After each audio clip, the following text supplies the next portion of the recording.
अस्सलाम वालेकुम स्टूडेंट्स, मैं शाकिर हुसैन हूं और आज हम थर्मोडायनामिक्स का सेकंड लेक्चर डिस्कस करेंगे। आपको याद हो अगर फर्स्ट लेक्चर में हमने बेसिक बातें डिस्कस की थी थर्मोडायनामिक्स से रिलेटेड और साथ ही हमने इंटरनल एनर्जी के कॉन्सेप्ट को डिटेल से समझा था। अगर आपने वो लेक्चर नहीं दिया तो काइंडली एक दफा उस लेक्चर को जरूर सुन लें। आज का हमारा थर्मोडायनामिक्स का सेकंड लेक्चर है और सेकंड लेक्चर में हम जो चीज डिस्कस करेंगे इसमें हम डिस्कस करेंगे जीरोथ लॉ ऑफ थर्मोडायनामिक्स को, फर्स्ट लॉ ऑफ थर्मोडायनामिक्स को, उसके रिजल्ट्स को या उसकी एप्लीकेशंस को और इसके साथ साथ हम डिफरेंट थर्मल एनर्जीज को भी डिस्कस कर रहे होंगे। जैसे हीट कैपेसिटी को हम डिस्कस करेंगे, जैसे स्पेसिफिक हीट कैपेसिटी को डिस्कस करेंगे और मोलर स्पेसिफिक हीट कैपेसिटीज को भी डिस्कस कर रहे होंगे। तो जीरोथ लॉ ऑफ थर्मोडायनामिक्स क्या होता है, इसको समझने से पहले ना हमें एक और कॉन्सेप्ट समझना पड़ता है और वो कॉन्सेप्ट कौन सा है? वो कॉन्सेप्ट मैंने पहले नंबर पर लिखा है, वो है थर्मल इक्विलिब्रियम। अब थर्मल इक्विलिब्रियम क्या होता है? थर्मल इक्विलिब्रियम बहुत आसान है। फर्ज कर लेते हैं हमारे पास दो बॉडीज है, एक ए है और दूसरी बॉडी जो है ये बी है। अब ए का टेम्परेचर लेट्स सपोज टी जो है ये लेट्स सपोज 300 केल्विन है और जो बी का टेम्परेचर है वो भी 300 केल्विन है। दोनों का टेम्परेचर क्या हो गया? सेम हो गया। तो अगर दो बॉडीज का टेम्परेचर सेम हो तो हम कहेंगे ये दोनों बॉडीज थर्मल इक्विलिब्रियम में है। थर्मल इक्विलिब्रियम का मतलब क्या होता है कि अब इनमें हीट का ट्रांसफर नहीं हो सकता। आपको पता है हीट कब ट्रांसफर होती है? पहले लेक्चर में हमने समझा था। तो आपको पता है सर, आपने बताया था कि हीट तब ट्रांसफर होती है जब दो बॉडीज के दरमियान में टेम्परेचर का डिफरेंस हो। तो अब ये दोनों सेम टेम्परेचर पर है तो नेट हीट ट्रांसफर क्या होगा? जीरो, नो हीट ट्रांसफर होगा।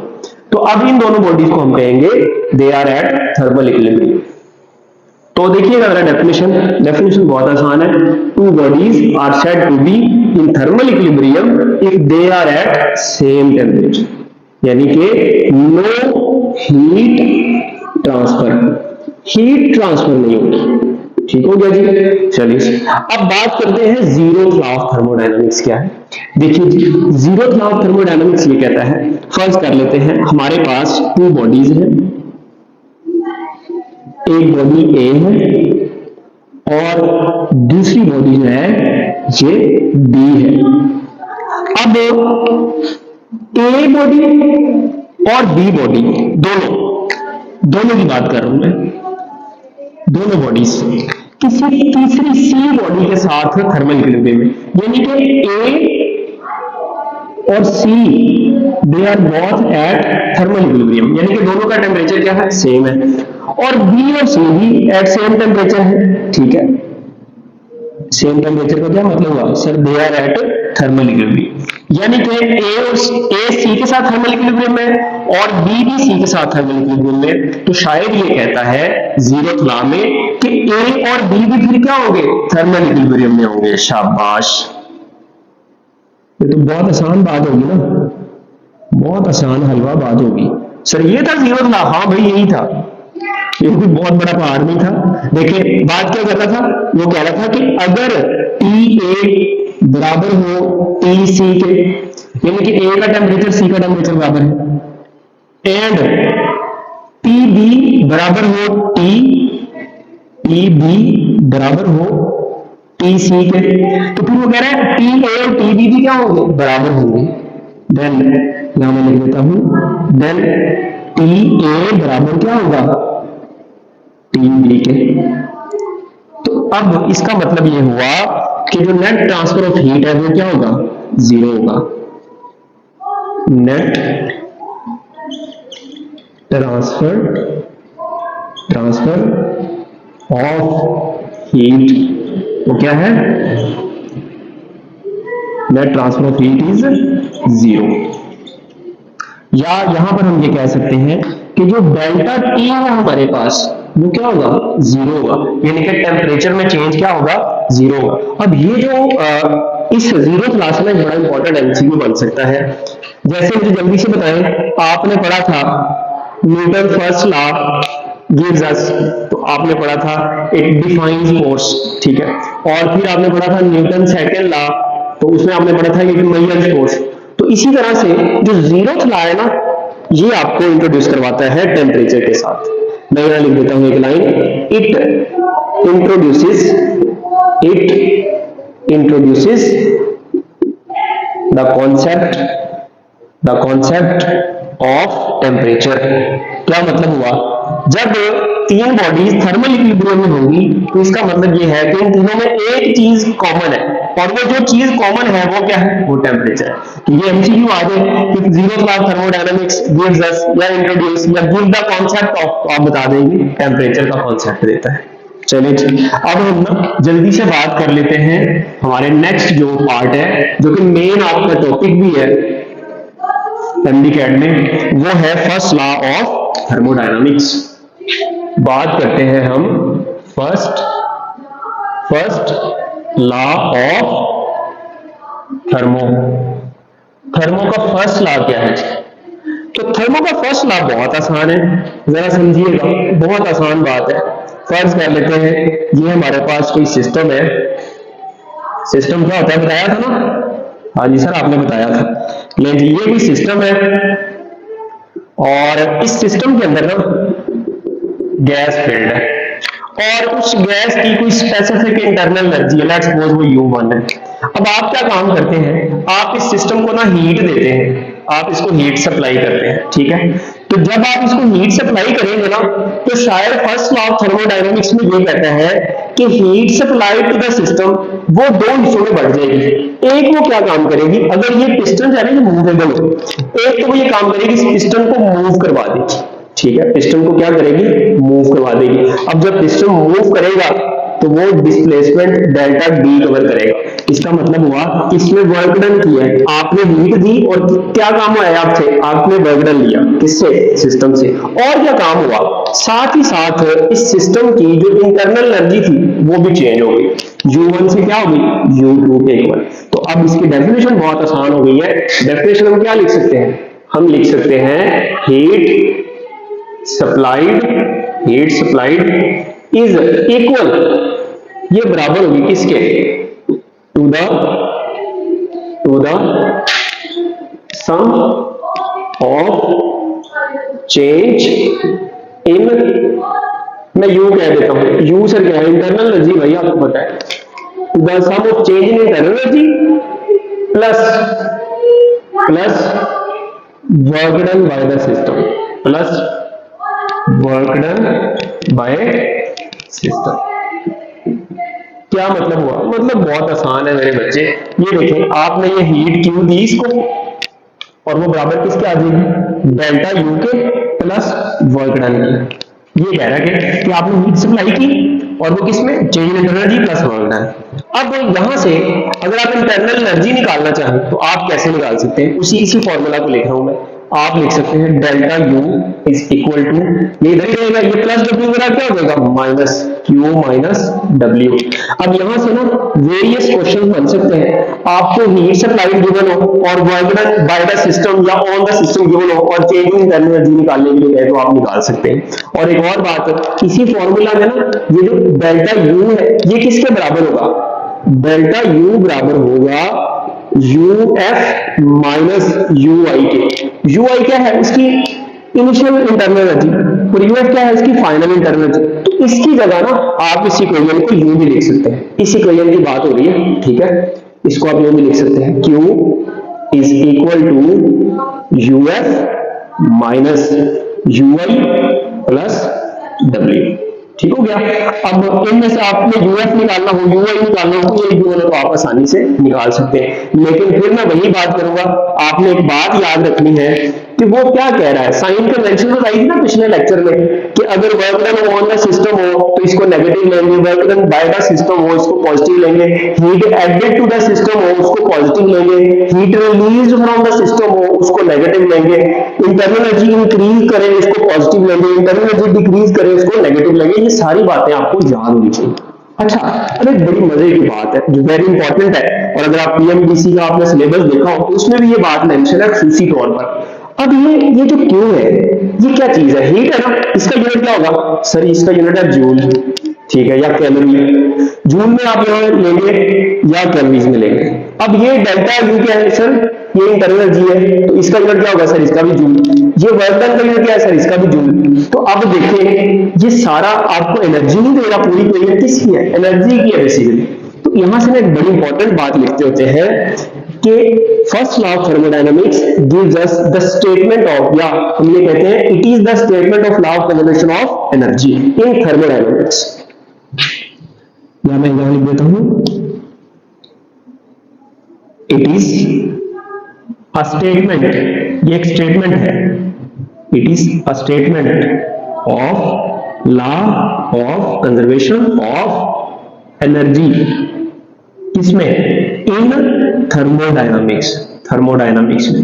या हम ये भी कह सकते हैं it is a manifestation of law of conservation of energy. अच्छा, एक बड़ी इंपॉर्टेंट बात है फर्स्ट लॉ ऑफ थर्मोडायनामिक्स के हवाले से जो आपने याद रखनी, वो इंपॉर्टेंट बात क्या है, जैसे मैंने जीरोथ लॉ में आपको बताया ना, it introduces the concept of temperature. अब ये भी आपको एक कॉन्सेप्ट देता है, बड़ा इंपॉर्टेंट एमसीक्यू आ सकता है कि first law of thermodynamics introduces the concept of. तो याद रखिएगा, यहां मैं लिख देता हूं, यहां करके it introduces the concept of internal energy, internal energy. ये किसका कॉन्सेप्ट इंट्रोड्यूस करवाता है फर्स्ट लॉ, इंटरनल एनर्जी का। वेरी इंपॉर्टेंट एमसीक्यू, याद रखना है, ठीक है। अच्छा, अब इसकी एप्लीकेशंस क्या हो सकती है, आपने एप्लीकेशन इसकी पढ़ी हुई है ना, कौन सी पढ़ी थी, याद करें जरा, जल्दी से बता दें मुझे। सर हमने एक पढ़ा था ह्यूमन मेटाबॉलिज्म, ह्यूमन मेटाबॉलिज्म, ठीक है। और क्या पढ़ा था सर, जहां तक मुझे याद है हमने बाइसिकल पंप वाली एग्जांपल भी पढ़ी थी। तो बाइसिकल पंप और बाइसिकल पंप, ठीक हो गया जी। तो ये इसकी एप्लीकेशंस में आ जाते हैं। अब ना हम एक काम करेंगे, हम जल्दी से ना और एक कॉन्सेप्ट को डिस्कस कर लेते हैं। वो कॉन्सेप्ट ना डिस्कस करने से पहले मैं यहाँ एक एमसीक्यू लिख लेता हूँ और उस एमसीक्यू को डिस्कस कर लेते हैं, और उसके बाद हम वो जो हीट का कॉन्सेप्ट है जिसमें heat capacity, specific heat capacity, उसको डिस्कस करते हैं। मैं एक एमसीक्यू जरा जल्दी से लिख लेता हूँ, उसके बाद इसको लिखूंगा, आपसे डिस्कस कर लूंगा ताकि लिखने में टाइम वेस्ट हो। मैंने आपके सामने एक क्वेश्चन लिखा है, इस क्वेश्चन को देखिएगा जरा। इस पे शायर कह रहा है if 100 joule of work is done on the system, अगर आप सिस्टम पर कितना वर्क करते हैं 100 joule, releases 30 joule of heat, तो वो उसमें से कितनी हीट रिलीज करवाता है सिस्टम में से 30 जूल। तो change in its internal energy बताएं, इंटरनल एनर्जी में चेंज कितना आएगा। तो देखें हमने डेल्टा यू निकालना है ना, बहुत आसान क्वेश्चन है, बहुत आसान क्वेश्चन कराता हूं मैं आप तौर पर। क्यू कितना है सर, क्यू है हमारे पास, मैं चलो फॉर्मूला लिख लेता हूं, क्यू माइनस डब्ल्यू। तो डेल्टा यू निकालना है, क्यू कितना आ गया सर, क्यू है हमारे पास 30। अब हीट, अब यहां जरा साइन को याद रखना है, हीट एंटर हो रही है या रिलीज हो रही है, सर हीट तो रिलीज हो रही है, तो इसका मतलब हुआ -30 लेंगे इसको, कितना लेंगे -30 और माइनस। अब देखिए work done on the system है या बाय द सिस्टम, तो 100 joule of work is done on the system, जब ऑन द सिस्टम होगा तो इसको हम क्या लेंगे नेगेटिव, तो -100 जूल, ठीक है। अब ये माइनस नहीं लिखा, लेकिन आपने साइंस को याद रखना है, जस्ट इसलिए करवा रहा हूं ताकि आप साइन को रिकॉग्नाइज कर सके। अच्छा जी, अब ये कितना आ जाएगा सर -30 और माइनस माइनस प्लस 100, सर ये आ गया +70 जूल। तो अब जब आप वर्क डन करेंगे ना सिस्टम पर, तो उसकी इंटरनल एनर्जी में इंक्रीज आएगा डिक्रीज आएगा, सर ये प्लस का साइन है ना, तो अगर इंटरनल एनर्जी पॉजिटिव आए तो ये इंक्रीज आता है। आइए चलते हैं, अब नेक्स्ट बातें करते हैं, इसको रेज कर लेते हैं। आइए, अब आपके सामने मैंने हीट कैपेसिटी की डेफिनेशन लिखी है। अब हीट कैपेसिटी क्या होती है, हीट कैपेसिटी को समझना बहुत आसान है। फर्ज कर लेते हैं ये हमारे पास कोई बॉडी है, अब याद रहे यहां पर इस बॉडी का कितना मैस है हमने कोई डिसाइड नहीं किया, वो ये भी बॉडी है, जितने भी मैस की है इससे फर्क नहीं पड़ता। आप इसको हीट देते हैं क्यू, ठीक है, आपने इसको क्यू हीट दी और इसका टेम्परेचर जो है वो इंक्रीज कर गया, कितना 1 केल्विन। तो 1 केल्विन टेम्परेचर इंक्रीज करने में आपने इस बॉडी को जितनी हीट दी, लेट्स सपोज आपने दी 500 जूल हीट, ठीक है। तो अब ये 500 जूल इसका क्या होगा, इसकी हीट कैपेसिटी होगी। तो मैंने इसकी डेफिनेशन लिखी है ऊपर, amount of heat required to raise the temperature of a body through 1 kelvin. ठीक हो गया। अब इसका फॉर्मूला देख लेते हैं। मैथमेटिकली हम इसको लिखते हैं C, ठीक है, C is equal to Q over delta T। ठीक है, C is equal to Q over delta T, ये स्मॉल c है। ठीक है, अब यहां पर इसका यूनिट भी देख लेते हैं, इसका यूनिट क्या होगा फिर। इसका यूनिट अब बहुत आसान है, देखिए सर Q हीट है ना, तो जूल आ जाएगा इसकी जगह। ठीक है, जूल, और डेल्टा टी टेम्परेचर है तो सर पर केल्विन आ जाएगा, तो जूल पर केल्विन इसका यूनिट आ गया। इसका बेस यूनिट क्या होगा आपने बताना है, जूल को आगे कन्वर्ट कर ले, केल्विन बेस यूनिट है, in terms of base unit बताएं। तो जूल जो है ये न्यूटन मीटर के बराबर, मीटर बेस आ गया, फिर आगे न्यूटन को भी कन्वर्ट करें किलोग्राम मीटर पर सेकंड स्क्वायर, तो आपने बेस में इसको कन्वर्ट कर लेना। अब इसके बाद है स्पेसिफिक हीट कैपेसिटी, या स्पेसिफिक हीट, सिर्फ इतना लफ्ज बोला जाता है। तो स्पेसिफिक जब कर देते हैं ना, तो अब हम उसका मैस डिफाइन कर लेंगे, यानी कि मैस है कितना, उसका मैटर कितना है, तो अमाउंट ऑफ हीट रिक्वायर्ड। अब यहां पर ना वही बॉडी है, लेकिन अब इसका मैस कितना हो जाएगा, 1 kg हो जाएगा। ठीक है, amount of heat required to raise the temperature of 1 kg of a substance through 1 kelvin, यानी कि ये कोई सब्सटेंस है, ये 1 kg इसका मैस है, इसका टेम्परेचर आपने 1 केल्विन राइज करना है, तो अब आपने इसको जितनी हीट दी वो क्या है, इसकी स्पेसिफिक हीट है। ठीक है, या स्पेसिफिक हीट कैपेसिटी है। इसका फॉर्मूला क्या होगा, इसका फॉर्मूला बहुत आसान है। इसका फॉर्मूला, इसको हम ना कैपिटल C से डिनोट करते हैं, ये स्मॉल c मैंने लिखा, ये कैपिटल C है। ठीक है, C इज इक्वल टू आ गया Q over m delta T, Q over m delta T, m उसका मैस आ गया। अब दूसरी बात यहां पर यह है कि इसका यूनिट क्या होगा, इसका यूनिट क्या होगा, तो यूनिट आप देख सकते हैं, जूल आ जाएगा। ठीक है, जूल आ गया, हीट का ओवर मैस है तो जूल पर केजी, और टेम्परेचर है पर केल्विन, तो जूल पर केजी पर केल्विन। अब इसको भी आपने बेस टर्म्स में लेके जाना है, ये आपका काम है। चलें जी, अब इसके बाद ना एक और भी होती है मोलर स्पेसिफिक हीट कैपेसिटी। ये तो जस्ट स्पेसिफिक हीट कैपेसिटी मैंने बोला ना, अगर मैं बोलता मोलर स्पेसिफिक हीट कैपेसिटी तो फिर क्या होता, मोलर स्पेसिफिक हीट। ठीक है, तो मोलर स्पेसिफिक हीट जो है, अच्छा याद रहे, जैसे वाटर की स्पेसिफिक हीट कैपेसिटी बहुत इंपॉर्टेंट है, सबसे ज्यादा है वही है, वाटर की है, ये आपने याद रखनी है, सबको पता होती है। वो कितनी होती है सर, वो 4200 जूल पर किलोग्राम पर केल्विन होती है। अब मोलर स्पेसिफिक हीट कैपेसिटी क्या होगी, तो मोलर स्पेसिफिक हीट कैपेसिटी की जब हम बात करते हैं ना, तो यही सारी डेफिनेशन है। जैसे amount of heat required to raise the temperature of 1 kg की जगह आप क्या लिख देंगे, 1 मोल लिख देंगे। क्या लिख देंगे, 1 मोल ऑफ अ गैस, ठीक है, थ्रू 1 केल्विन, यानी कि यही सारी डेफिनेशन रहेगी। तो डेफिनेशन मैं दोबारा नहीं लिख रहा, फॉर्मूला हम दो में इसका लिख देता हूं, C is equal to Q over n delta T। अब इसका यूनिट क्या आ जाएगा, अब इसका यूनिट बहुत आसान है, जूल, अब n मोल है तो ये जूल पर मोल, ठीक है, पर केल्विन। ठीक हो गया जी, ये इसकी मोलर स्पेसिफिक हीट आ गई। और इसके बाद में दो तरह की और भी हीट आप डिस्कस करते हैं, कौन सी, लेटेंट हीट, याद करें, मख्फी हरारत पढ़ा था ना, लेटेंट हीट कौन सी, दो तरह की, लेटेंट हीट ऑफ फ्यूजन और लेटेंट हीट ऑफ वेपोराइजेशन, उसको भी डिस्कस कर लेते हैं। लेटेंट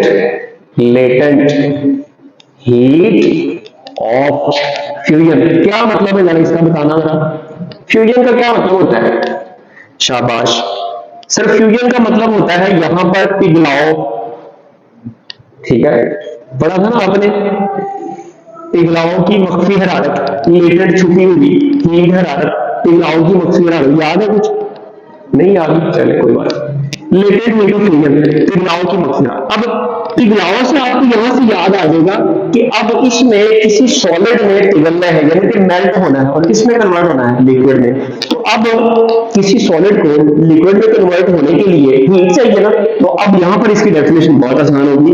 तो यहां पर हम लिखेंगे amount of heat required to convert to convert unit mass of a solid into liquid at its कौन सा point sir, melting point, at its melting point at constant temperature. जब मेल्टिंग पॉइंट हमने कह दिया, मेल्टिंग पॉइंट पर अब temperature क्या रहेगा, कांस्टेंट रहेगा। ठीक है, अब इसका फॉर्मूला क्या हो गया, इसको हम लिखते हैं H F is equal to Q F over M. ठीक है, डेल्टा क्यू भी समटाइम यूज कर लेते हैं। अब इसका यूनिट क्या होगा, इसका यूनिट बहुत आसान हो गया, हीट है ना तो जूल आ गया, मैस है तो पर केजी, जूल पर केजी इसका यूनिट आ गया। अब इसको आपने ना उसमें कन्वर्ट कर लेना है बेस टर्म्स में।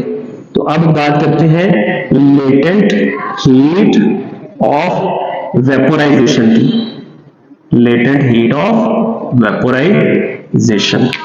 अब लेटेंट हीट ऑफ वेपोराइजेशन क्या है, इसको जरा समझते हैं। सेम यही डेफिनेशन है, amount of heat required to convert unit mass of a solid. अब सॉलिड्स की बजाय यहां क्या आ जाएगा, क्या मुझे यहां नीचे लिखना चाहिए सर, कोई जरूरत नहीं है, क्यों, सॉलिड की जगह आपने लिख देना है लिक्विड। ठीक है, क्या लिख देना है, लिक्विड। ठीक है, और यहां लिक्विड की जगह आपने क्या लिख देना है, गैस। ठीक है, एट इट्स मेल्टिंग पॉइंट की जगह क्या लिख देना है, बॉइलिंग पॉइंट। ठीक है, अब इसका फॉर्मूला लिख लेते हैं। तो इसका फॉर्मूला क्या होगा, इसको हम डिनोट करते हैं एच वी से। एच वी किसके बराबर हो जाएगा sir, Q V over M K. ठीक हो गया जी, H V is equal to Q V over M. अब इसका यूनिट क्या होगा, इसका यूनिट वही होगा जूल पर किलोग्राम। ठीक है, जूल पर किलोग्राम। अच्छा, दूसरी बात है, एक बड़ा इंपॉर्टेंट एमसीक्यू बन सकता है कि बताएं भाई लेटेंट हीट ऑफ फ्यूजन जो है आइस की कितनी होगी। तो आइस के केस में आपने याद रखना है वो कितनी होगी, वो होती है 3.36 क्रॉस 10⁵ जूल पर किलोग्राम। ठीक हो गया, और लेटेंट हीट ऑफ वाटर की कितनी होगी। ठीक है, वाटर के केस में, वाटर के केस में अगर मान लीजिए वाटर को आप बॉइल करते हैं तो इसके लिए लेटेंट हीट जो चाहिए हमें वो होगी 2.26 क्रॉस 10⁶ जूल पर किलोग्राम। ठीक है, ये एमसीक्यू पूछा जा सकता है आपसे। अब आगे जाकर ना हम मोलर स्पेसिफिक कैपेसिटी दो तरह की पढ़ेंगे। एक हम पढ़ेंगे क्या नाम है, molar specific at constant pressure and molar specific at constant volume. तो कांस्टेंट प्रेशर को कांस्टेंट रखकर और वॉल्यूम को कांस्टेंट रखकर, यानी कि डेफिनेशन यही होगी। मोलर स्पेसिफिक लिखा है ना हमने, तो स्पेसिफिक को ये सारी यही डेफिनेशन होगी, बस आगे हम क्या लिख देंगे, एट कांस्टेंट प्रेशर, और या वॉल्यूम अगर कांस्टेंट रखना है तो एट कांस्टेंट वॉल्यूम, बस इतनी सी बात होगी, डेफिनेशन सारी यही होगी। अब ना मैं एक आध एमसीक्यू कर लेता हूं इस टॉपिक के हवाले से, अगर एमसीक्यूज लिख लो। ये जी दो एमसीक्यूज मैंने आपके सामने लिखे हैं। पहले एमसीक्यू को देखें, इसमें शायद कह रहा है for 3 kg of H2O heat capacity बताएं कितनी होगी।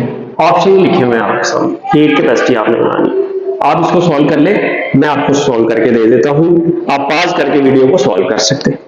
तो अब देखिए जी, यहां से ये मेरे पास एक फॉर्मूला हमने ऑलरेडी पढ़ा हुआ है, m यहां डिवाइड हो रहा है ना, इधर आगे क्या हो जाएगा, मल्टीप्लाई, ये बन जाएगा mc equal to q over delta T. याद है, अब ये q ओवर डेल्टा टी किसके बराबर है सर, ये तो देखे ना, ये हीट कैपेसिटी के बराबर है, तो मैं इसकी जगह हीट कैपेसिटी लिख सकता हूं। तो हीट कैपेसिटी का फॉर्मूला आ गया mc। ठीक है, mc, c क्या है, स्पेसिफिक हीट कैपेसिटी, और m क्या है, मैस। अब यहां पर देखें, आपने निकालनी है हीट कैपेसिटी, तो हीट कैपेसिटी का फॉर्मूला आ गया mc।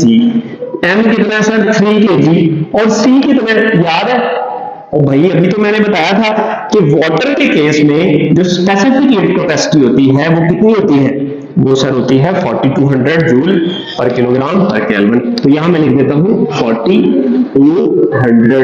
ठीक है, अब इसको मल्टीप्लाई कर दें, ये आ जाएगा हमारे पास 3 zeros 0 3 0 0 3 2 6 और 3 4 12। अब अगली बात यह है कि इसका यूनिट क्या आएगा, इसका यूनिट देख लेते हैं जी। अब इसका यूनिट आपने पढ़ा भी पढ़ा हुआ है, जूल पर केल्विन, ठीक है। कौन सा बेस्ट ऑप्शन बनेगा? 4। अब नेक्स्ट एमसीक्यू देखिएगा, a cup of tea cools from 50 Celsius to 25 Celsius, heat released, तो आपने बताना है कि कितनी हीट रिलीज होगी इफ हीट कैपेसिटी बराबर हो 5 जूल पर केल्विन। चलिए अब इसको सॉल्व करते हैं। हमने पढ़ा हुआ है हीट कैपेसिटी का formula C equal to Q over delta T. आपने क्या निकालना है? आपने Q निकालना है, तो इसका फॉर्मूला आ जाएगा Q is equal to C delta T. अब डेल्टा टी कितना होगा? सर डेल्टा टी पहले इसको केल्विन में करें फिर इसको केल्विन में करें, और भाई जितना इन दोनों का डिफरेंस आएगा ना उतना ही केल्विन में डिफरेंस आना है, इसलिए कोई मसला नहीं है। हमने पहले पढ़ा हुआ है 50 माइनस 25 करेंगे तो 25, केल्विन में भी 25 आएगा और सेल्सियस में भी 25 आएगा। तो यहाँ आ गया हमारे पास C कितना है? सर 5 है, 5, और डेल्टा टी कितना है? सर ये 25 है, तो 25 5 का कितना होता है? सर 125, ठीक है, जूल्स।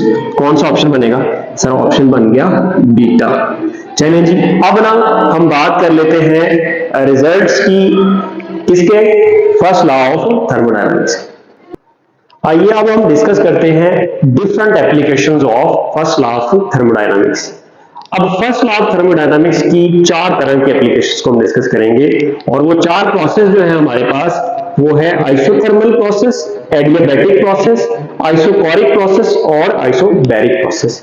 अब मैं आपके सामने एक टेबल बनाऊंगा, और ये टेबल इतना इंपॉर्टेंट टेबल है कि इस टेबल से आपके सैकड़ों एमसीक्यूज क्लियर होने वाले हैं और कई सारे कॉन्सेप्ट आपके इंशाल्लाह क्लियर होने वाले हैं। आइए चलते हैं इस टेबल को समझते हैं, इसमें मैंने आपसे क्या क्या चीजें डिस्कस करनी है। सबसे पहली जो हम बात करेंगे आइसोथर्मल की बात करेंगे। तो पहले जो सबसे मैं बात करूंगा कि कंडीशन क्या है, कंडीशन क्या लें, डेफिनेशन क्या लें, आइसोथर्मल प्रोसेस में क्या हम चीज जो है कंडीशन लगेगी। तो इसकी कंडीशन ये है कि आइसो जब हम बात करते हैं कि कांस्टेंट थर्मल सेट टेम्परेचर, तो आइसोथर्मल प्रोसेस कौन सा हुआ? ऐसा प्रोसेस जिसमें टेम्परेचर क्या रहता है? सर कांस्टेंट रहता है। तो टेम्परेचर क्या रहेगा? कांस्टेंट रहेगा। टेम्परेचर क्या रहेगा? कांस्टेंट। अब अगर टेम्परेचर कांस्टेंट रहेगा तो डेल्टा टी क्या होगा? जल्दी से बता दो। सर डेल्टा टी 0 हो गया ना, टेम्परेचर तो कांस्टेंट है, इसमें चेंज 0 हो जाएगा। अच्छा, इंटरनल एनर्जी भी बता देना। इंटरनल एनर्जी सर आपने हमें बताया हुआ है कि U जो है इंटरनल एनर्जी, ये डायरेक्टली प्रोपोर्शनल है टेम्परेचर, ठीक है। अगर टेम्परेचर कांस्टेंट है तो इसका मतलब इंटरनल एनर्जी भी क्या रहेगी? सर कांस्टेंट रहेगी। अच्छा, इसमें चेंज भी क्या आएगा? सर इसमें चेंज 0 होगा ना। अच्छा, जल्दी से बता दे काइनेटिक एनर्जी क्या होगी? सर एवरेज काइनेटिक एनर्जी जो है ये भी क्या रहेगी? सर कांस्टेंट रहेगी। ये क्यों कांस्टेंट रहेगी? सर हमें पता है टेम्परेचर डायरेक्टली प्रोपोर्शनल होता है एवरेज काइनेटिक एनर्जी की। अब इन तीनों में से अगर कोई भी कांस्टेंट है तो बाकी सारी चीजें क्या रहेंगी? कांस्टेंट रहेंगी। चलिए, अब इसके बाद दूसरे नंबर पर हम डिस्कस करेंगे फॉर्म ऑफ फर्स्ट लॉ, ठीक है। फॉर्म ऑफ फर्स्ट लॉ, कि फर्स्ट लॉ की फॉर्म क्या बनेगी किस केस में? आइसोथर्मल प्रोसेस के केस में। तो देखिएगा फर्स्ट लॉ आपको पता है वो होता है Q is equal to delta U plus W, ठीक है। Q is equal to delta U plus W। अब यहां से जल्दी से बताएं डेल्टा U क्या है? सर डेल्टा U तो हमारे पास 0 है। अच्छा, ये रहा, तो इसका मतलब हुआ कि अब Q क्या आ जाएगा? Q बराबर आ जाएगा W के। अब यहां से ना 2 बातें बनती हैं। कौन सी 2 बातें? दोनों पॉजिटिव हो सकते हैं, ठीक है। दोनों क्या है? पॉजिटिव है। अब दोनों पॉजिटिव क्या मतलब हुआ? अगर Q पॉजिटिव है इसका क्या मतलब होता है? इसका सर मतलब होता है heat added to the system, और W पॉजिटिव का फिर क्या मतलब हुआ? सर इसका मतलब होता है work done by the system. इसका ये मतलब हुआ कि आपने सिस्टम को हीट दी और सिस्टम ने सारी की सारी हीट को किसमें कन्वर्ट कर दिया? वर्क डन में कन्वर्ट कर दिया। तो यहां से एक तो ये प्रोसेस कौन सा है? सर ये आइसोथर्मल एक्सपेंशन है। कौन सा प्रोसेस है? Isothermal expansion. अब मैं आपसे क्वेश्चन पूछूं, in which process all heat added to the system is converted into work done, तो आप क्या जवाब देंगे? आप कहेंगे sir in isothermal expansion all heat added to the system is converted into work done. उसके बाद इसको हम यूज करते हैं ना, minus Q is equal to minus W, ठीक है, minus Q is equal to minus W. अब माइनस क्यू का क्या मतलब है sir, heat release from the system, और माइनस डब्ल्यू का क्या मतलब है सर, इसका मतलब है work done on the system. इसका ये मतलब हुआ कि आप सिस्टम पर वर्क करते हैं और सिस्टम पर वर्क करने से उसमें से हीट रिलीज होती है, ठीक है। तो ये फिर कौन सा प्रोसेस होगा सर, ये हो जाएगा आइसोथर्मल कंप्रेशन। तो ये कंप्रेशन का प्रोसेस है, ठीक है, तो ये आइसोथर्मल कंप्रेशन है हमारे पास। इसके बाद हम बात करते हैं इक्वेशन ऑफ स्टेट की, इक्वेशन ऑफ स्टेट। अब आइसोथर्मल प्रोसेस के केस में जो लॉ लगेगा वो कौन सा लगेगा, तो आपको पता है इस केस में बॉयल्स लॉ लगता है। तो फॉर्म ऑफ बॉयल्स लॉ, ठीक है, फॉर्म ऑफ बॉयल्स लॉ। तो बॉयल्स लॉ की फॉर्म क्या बनेगी sir, PV equal to constant, ठीक है, पीवी इक्वल टू कांस्टेंट, या आप यूं भी कह सकते हैं P inversely proportional to B, ठीक है, P inversely proportional to B। अब दूसरी बात, इसके बाद हम डिस्कस करेंगे PV diagram, PV diagram. Isothermal process के केस में पीवी डायग्राम कैसे बनती है, तो पीवी डायग्राम जो बनेगी इस केस में उसको हम यहां बना लेते हैं। ये आप पीवी डायग्राम बना रहे हैं, इसमें y एक्सिस पर हम प्रेशर ले लेते हैं और x एक्सिस पर हम वॉल्यूम ले लेते हैं, ठीक है जी। अब इसकी जो डायग्राम है आपको पता है इस तरह से एक कर्व बनती है, ठीक है, ये कर्व। इस कर्व का क्या नाम था बोला बताना जरा सर, इसको बोलते हैं आइसोथर्म। क्या बोलते हैं, आइसोथर्म, ठीक है, याद आया कुछ। तो आइसोथर्मल प्रोसेस में जो कर्व बनती है उसको क्या बोलते हैं, आइसोथर्म। अच्छा मुझे बताएं ये आइसोथर्मल एक्सपेंशन है या कंप्रेशन, सर देखिए वॉल्यूम बढ़ रहा है ना, तो ये आइसोथर्मल एक्सपेंशन हो, शाबाश। अच्छा अब इसके बाद हम इसकी स्लोप को डिस्कस कर लेते हैं, इसको डिस्कस कर लेते हैं, स्लोप ऑफ पीवी कर्व। इस कर्व की स्लोप क्या होगी, स्लोप देखें delta P over delta we. तो स्लोप का एक तो नाम आपने देख लिया ना, आइसोथर्म होता है। तो स्लोप किसके बराबर आ जाएगी, स्लोप बराबर आ जाएगी delta P over delta we की, और ये बराबर आ जाएगी माइनस पी ओवर वी की, ठीक है जी। और इसको क्या नाम देते हैं, आइसोथर्म का नाम देते हैं। और ये लेस स्टिफर होती है एडियाबैट से, आगे चल के हम पढ़ेंगे। अब सर ये कैसे आया हमें बता दें, ठीक है।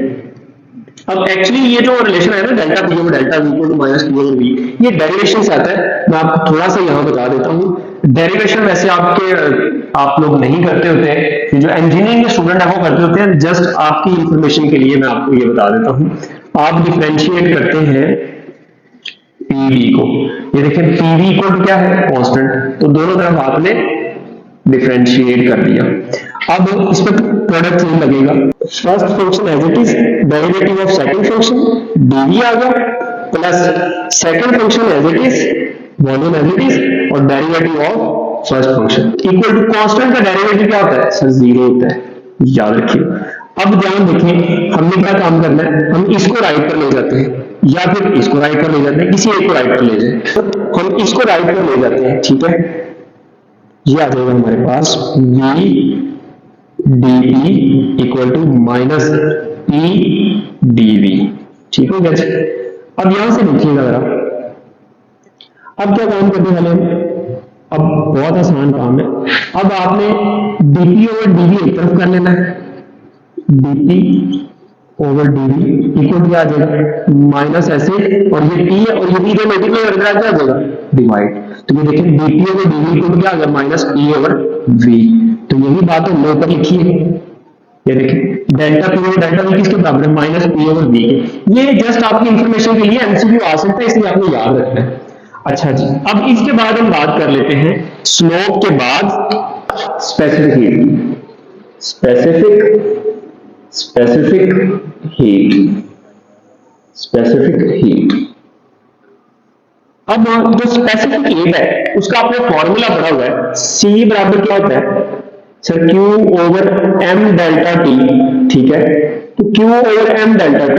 अब यहां देखें आइसोथर्मल के केस में डेल्टा T क्या होता है सर, 0 होता है, तो समथिंग ओवर 0 क्या होता है सर, इंफिनिटी होता है, ठीक है, इंफिनिटी। तो C इस केस में क्या आ जाएगी, इंफिनिटी आ जाएगी। याद रखना है specific heat capacity in isothermal process is infinite. अब उसके बाद इसकी कोई एग्जांपल देख लेते हैं, एग्जांपल इसकी क्या होगी। तो इसकी जो एग्जांपल हमारे पास आती है वो है मेल्टिंग ऑफ आइस, ठीक हो गया जी। अब ये देखें हमने ना ये सारी इंफॉर्मेशन कलेक्ट कर ली और एक ही लाइन में हमने बहुत सारी इंफॉर्मेशन ले ली। अब ये सारी इंफॉर्मेशन हम बाकी के केस में भी डिस्कस कर लेते हैं। अब एडियाबैटिक प्रोसेस में देखें, एडियाबैटिक प्रोसेस की कंडीशन क्या होती है सर, ये होती है नो हीट एंटर और leave the system, no heat enter और लीव द सिस्टम। जब सिस्टम में कोई हीट एंटर या लीव नहीं करेगी तो हम कहेंगे Q क्या होगा, 0 होगा। क्या सिस्टम की अपनी हीट 0 होगी, नहीं भाई, सिस्टम की हीट 0 नहीं होगी। सिस्टम में ना तो कोई हीट एंटर हो सकती है ना उसमें से कोई निकल सकती है, यानी कि ये जो फॉर्मूला है ना हमारे पास, इसमें ये Q हीट एंटर या हीट लीव दिए 0 हो जाएगी, ठीक है। तो अब ये Q 0 है हमारे पास। अब जब Q 0 है तो हमारे पास जो फॉर्म ऑफ फर्स्ट लॉ है ये क्या बन जाएगी sir, form of first law बन जाएगी, Q 0 हो गया ना, तो Q इक्वल टू क्या होता है delta U plus W। Q 0 हो गया, 0 इक्वल टू आ गया डेल्टा U प्लस W। अब यहां से ना दो बातें हम समझ सकते हैं, एक तो ये है कि मैं डेल्टा U को लेफ्ट पर ले आऊं, एक तो ये है कि मैं W को लेफ्ट पर ले आऊं। तो मैं पहले डेल्टा U को लेफ्ट पर लेके आता हूं, यह आ जाएगा minus delta U equal to W। अब ये इक्वेशन आपसे क्या कह रही है बताइएगा जरा, क्या बातें कर रही है ये इक्वेशन आपसे। आप कहेंगे सर ये बातें कर रही है कि इंटरनल एनर्जी सिस्टम की डिक्रीज हो गई है, ठीक है, और W क्या है सर, W पॉजिटिव है, आपने कुछ भी साइन नहीं लगाया तो पॉजिटिव है।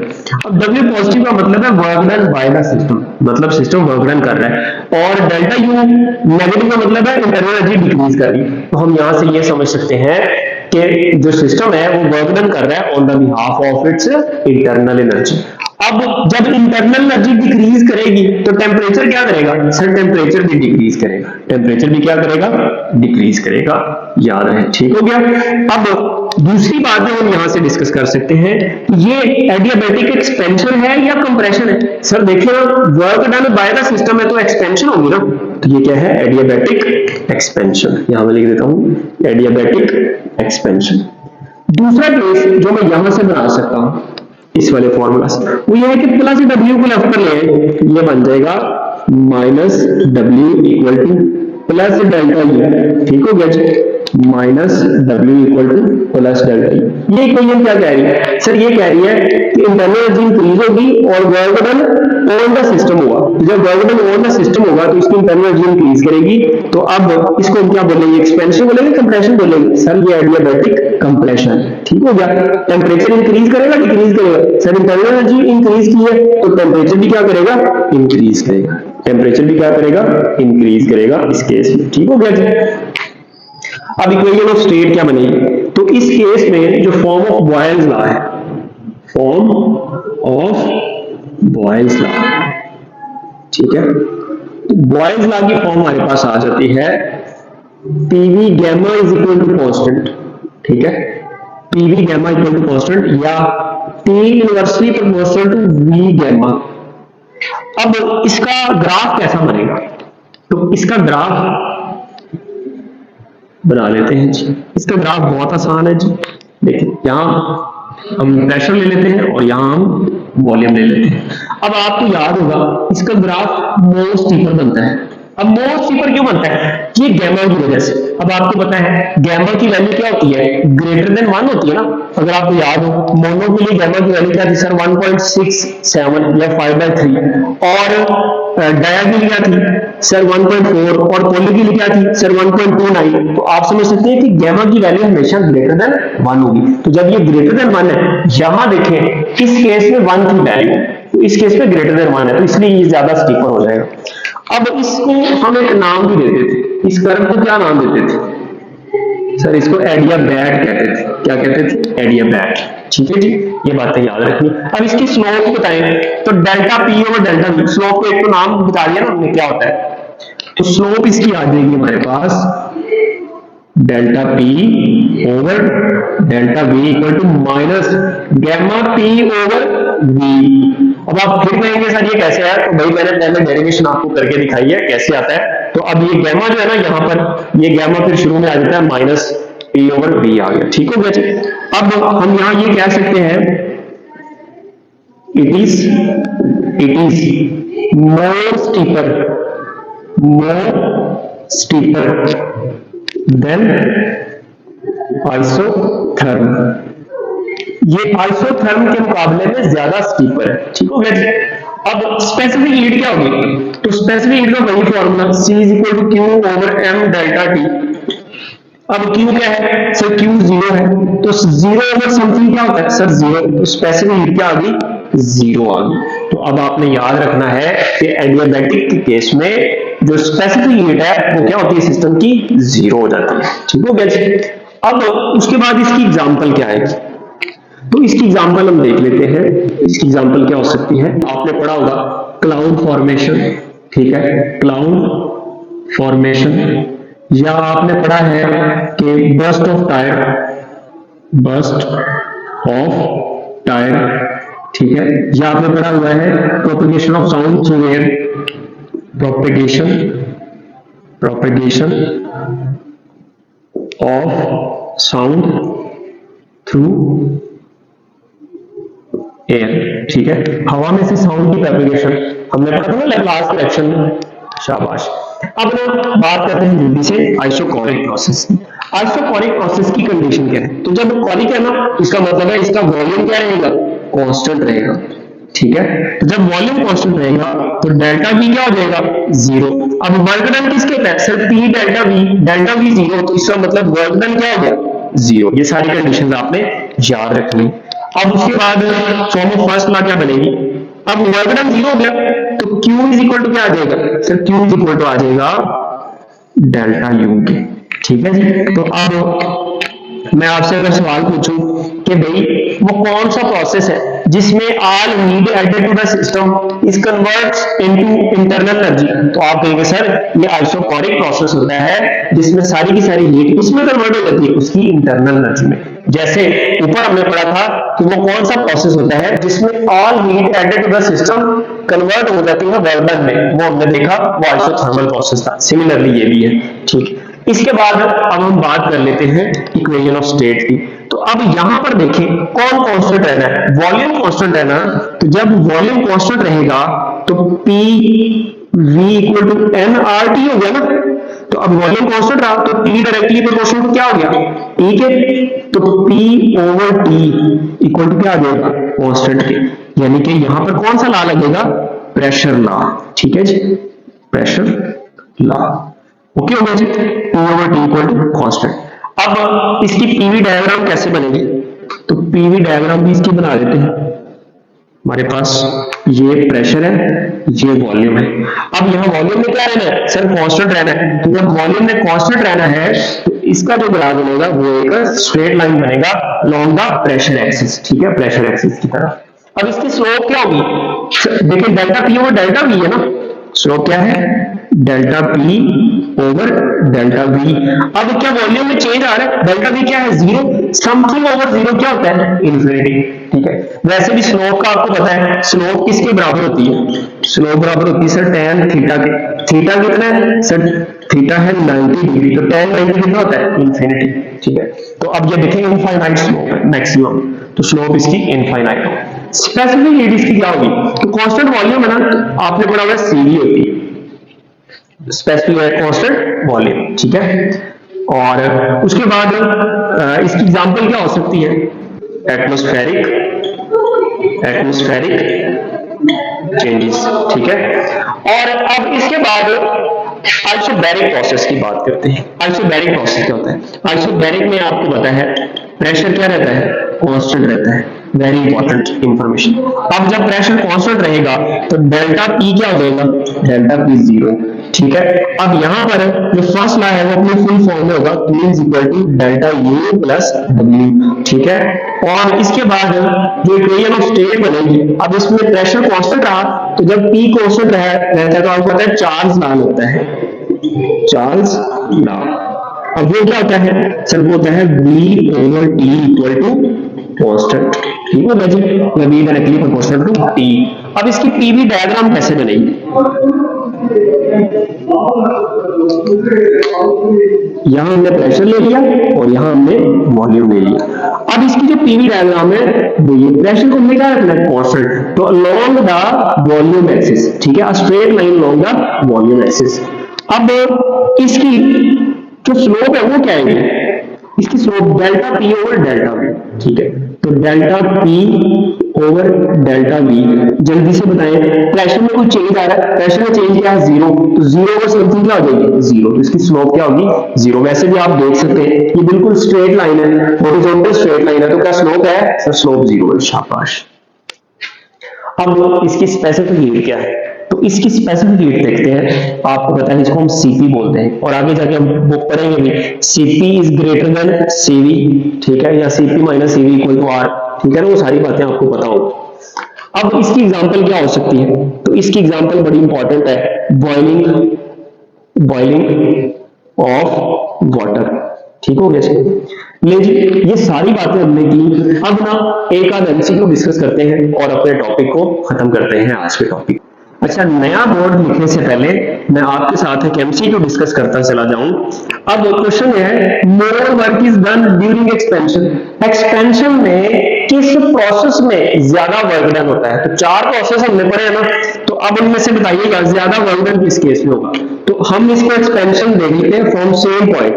ये कौन सा केस बनेगा सर, ये बन जाएगा हमारे पास आइसोबैरिक, ठीक है। और इसके बाद ये कौन सा बन जाएगा, ये आइसोथर्म, ठीक है।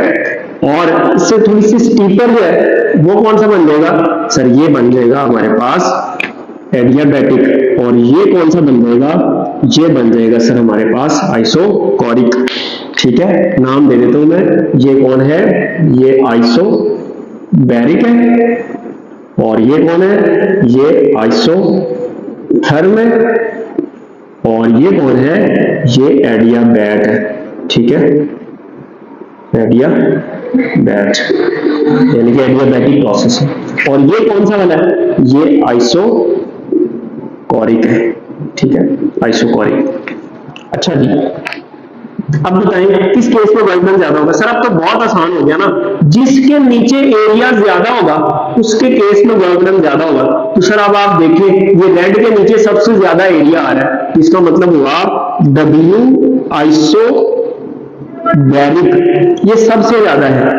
इसके बाद कौन आएगा सर, इसके बाद ये देखें आइसोथर्म के नीचे ज्यादा एरिया आ रहा है, तो आइसोथर्म ये ब्लू वाली लाइन, इसके नीचे ज्यादा एरिया आ रहा है ना, तो इसका मतलब है आइसोबैरिक के बाद किसकी बारी आएगी, इसके बाद आ जाएगी आइसोथर्म की, ठीक है।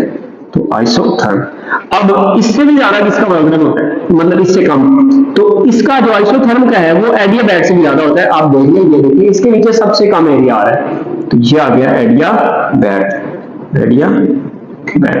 अब आइसोकोरिक के केस में सर वो तो हमने पढ़ा ना, वॉल्यूम कांस्टेंट होता है डेल्टा वी जीरो, तो W equal to P delta V, work done भी जीरो हो गया।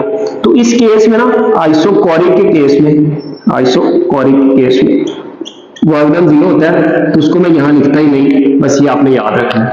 अब दूसरी बात यहां पर क्या है, दूसरी बात सर कंप्रेशन होगी, तो दूसरी बात कंप्रेशन भी कर लेते हैं। तो इन कंप्रेशन में ज्यादा वर्क किस केस में होगा, तो कंप्रेशन में ज्यादा वर्क जानने के लिए यहां पर हम फिर ग्राफ ड्रा कर लेते हैं। ठीक है, यहाँ प्रेशर, यहाँ वॉल्यूम। और अब चूंकि कंप्रेशन हुई तो कंप्रेशन के केस में सबसे पहले हम बात करते हैं हमारे पास आइसोबैरिक की। तो आइसोबैरिक में ये देखिए कंप्रेशन हो रही है, वॉल्यूम क्या कर रहा है, कम हो रहा है, ठीक है, प्रेशर क्या रहेगा, कांस्टेंट रहेगा, ये आइसोबैरिक आ गया। आइसोबैरिक के बाद कौन हमने डिस्कस किया था सर, हमने डिस्कस किया था आइसोथर्म को, तो ये आइसोथर्म आ गया, ठीक है। और आइसोथर्म के बाद किसको डिस्कस किया था सर, आइसोथर्म के बाद एडियाबैट को, तो ये एडियाबैट आ गया, ठीक है। और एडियाबैट के बाद सर हमने डिस्कस किया था आइसोकोरिक को, ठीक हो गया। तो अब जरा बताइएगा, मैं नाम लिख लेता हूं, ये हमारे पास है आइसोबैरिक,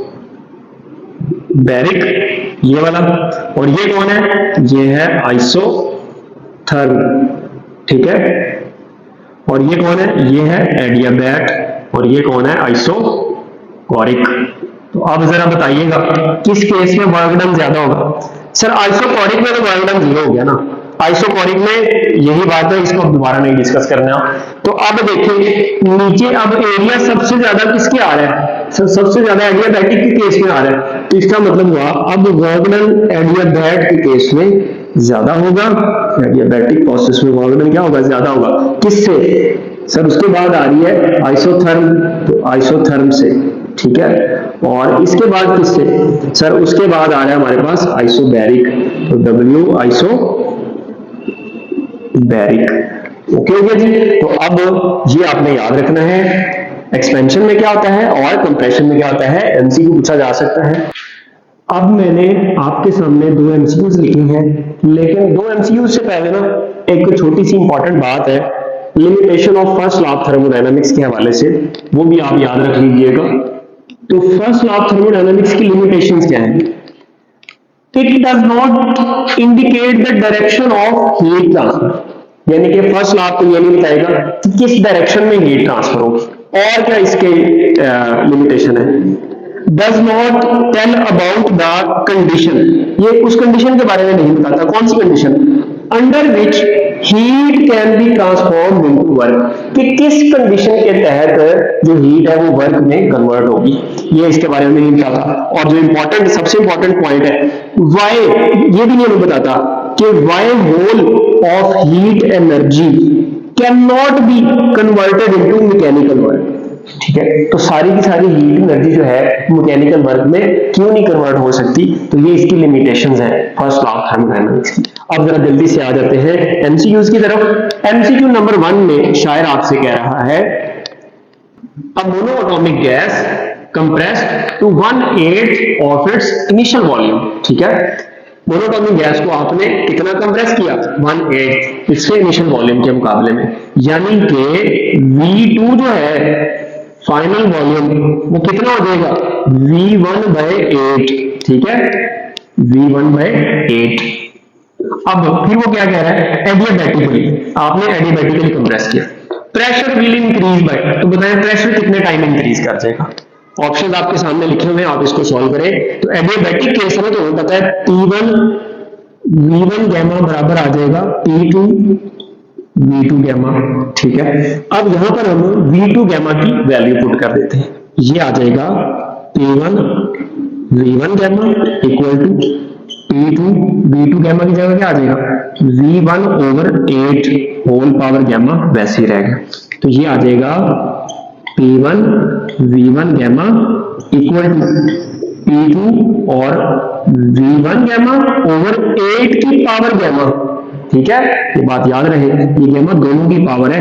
अब यहां से क्या होगा, इस V1 गैमा से ये V1 गैमा कैंसिल हो गया, आपने क्या निकालना है, P2 निकालना है, 8 पावर गैमा इधर आके क्या हो जाएगा, मल्टीप्लाई, तो P2 इक्वल टू आ जाएगा 8 पावर गैमा इनटू P1, ठीक हो गया जी। अब इससे आगे बहुत आसान है, 8 को हम यूं लिख सकते हैं, P2 इक्वल टू 2 पावर 3 और ऊपर पावर गैमा है। मोनोटॉमिक के केस में गैमा क्या होता है, सिर्फ 5/3 होता है, ठीक हो गया, और ये P1 ऐसे। तो अब 5/3 मतलब है ये 3 से कैंसिल, 2 पावर 5 कितना होता है सर 32 P1, तो P1 कितने टाइम बढ़ गया 32 टाइम्स, तो अब आंसर कौन सा आएगा सर, आंसर आ जाएगा डेल्टा। ठीक हो गया जी। एक और एमसीक्यू है, आज का आखिरी एमसीक्यू हमारा, इसमें कह रहा है 10 joule of work is done on the system. आप एक सिस्टम पर कितना वर्क करते हैं 10 जूल एडियाबैटिकली, तो आप बताएं चेंज इन इंटरनल एनर्जी कितना होगा। अब एडियाबैटिक का केस है, तो आपको पता है first law of thermodynamics delta U plus W, उसमें क्यू क्या होता है 0 होता है ना।